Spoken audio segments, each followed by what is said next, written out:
Kumusta mga kaboxing? This is JR Boxing Channel. So update lang po tayo mga idol dito sa pumasok na balita. So ayon nga po sa nakalap nating balita, ito nga pong laban ng John Riel Casimero versus Naoya Inoue, na alam naman po nating lahat na gusto nating makitang lahat na maganap yung laban na yan. So ayon nga po dito sa Filipino referee na si Dan Rex Tapdasan, narinig nga po daw niyang nag-uusap ang malapit na kaibigang Japanese promoter nito ni Naoya Inoue sa bansang Japan.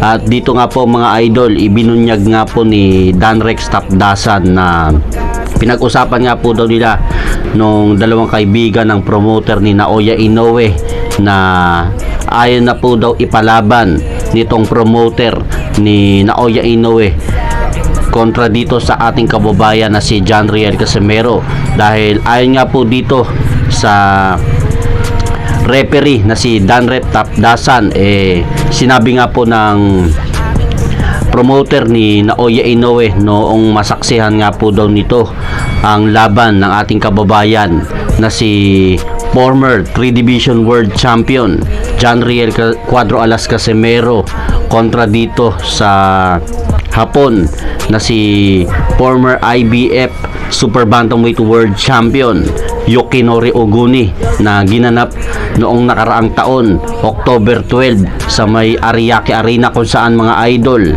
nauwi nga po sa tabla ang laban ng ating kababayan na si John Riel Casimero.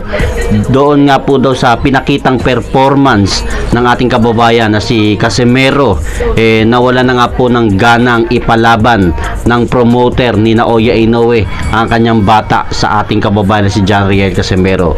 So dahil po dyan mga idol, alam naman po natin na inaasam-asam nga po natin yung laban na yan ni John Riel Casimero at ni Naoya Inoue na maganap ang laban na yan one of these years mga idol. Pero ngayon mga idol, mukhang lumalabo na naman po ang usapin na yan.